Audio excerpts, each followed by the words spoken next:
Yo, what's up guys, it's ApTreX here. In today's video, we'll be setting up a brand new PS2 emulator for Android devices known as the ARM SX2, which is the continuation of AetherSX2, the best PS2 emulator for Android devices. Now currently, ARM SX2 is in its very alpha testing phases. The version 1.0 was released privately on their official Discord server about a week ago, and in today's video, I'll be setting it up, I'll be trying it out to see how well does it work. So before getting started, if you guys are new here, hit that like button, subscribe, turn on all notification as I upload similar videos regarding Android emulation on my channel. Let's get started. When you open the ARM SX2 emulator for the first time, it will say no PS2 BIOS found. So to start setting it up, we'll need to import the PS2 BIOS, which you'll need to dump on your Android device. Afterwards, it will say BIOS saved, and right here is the UI of ARM SX2 emulator. Now some things are similar to that of AetherSX2 emulator, and the logo has not been finalized. This is not the public launch of this emulator. It will be launched publicly within few weeks or months. The next step will be to select the folder where we have stored our PS2 games. Right here you guys can see our game has been successfully detected, the Resident Evil 4, and I have actually imported a cover. So you guys can see when you hold the game, you can actually add a cover. Other than that, you will simply see your game detected blankly here,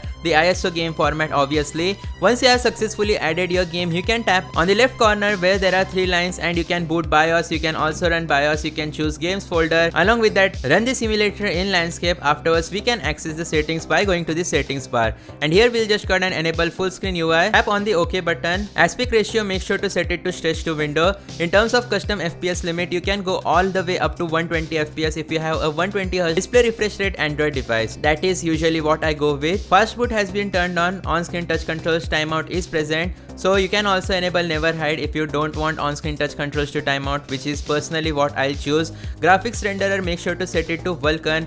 Upscale multiplier, you can go all the way up to, I guess, 10x upscale multiplier, no, 8x upscale multiplier. But in PS2 emulation, I recommend you guys to go with either 1x or 2x upscale multiplier. Though I'll for today's video go with the 4x multiplier because my Android device is very powerful, the Realme GT 7 Pro with Snapdragon 8 Elite processor. Everything else you can keep it as default. FX set, make sure to turn it off. VSync should be turned off. You can connect your external controller and calibrate it as well. In terms of overlays, I'll enable show FPS and performance overlay. You can also overclock or underclock the EE cycle rate to get better performance, but that is not really required. You can keep everything else as default.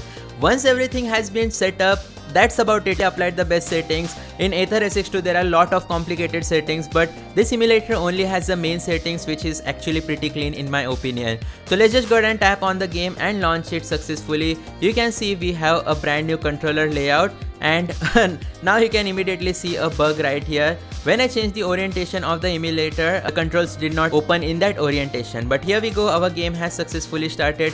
You can see the performance overlay towards the top right corner of your screen, the FPS, VPS, etc. And we also get this brand new on-screen touch controls of the ARM SX2 emulator. So here we'll simply press the start button. So here we'll simply create new system data file. After simply tap on the yes button. That's about it. And there we go, our Resident Evil 4 is about to begin. I want to see how much FPS can we get, and do let me know in the comment section down below if you want me to test out more games on my Android device inside this PS2 emulator. Once the loading is complete, you can see the FPS which we are getting towards the top right side of your screen. It's pretty amazing. Very stable gameplay experience, I would say, and that's why our cutscene is also going fast forward. Towards the top left corner, you also get 2 options, the GL as well as Vulkan. I guess you can change the renderer, and if we swipe back, the emulator just closes. By the way, there is no UI, additional UI like the settings menu, save data, etc. stuff is not present, I guess.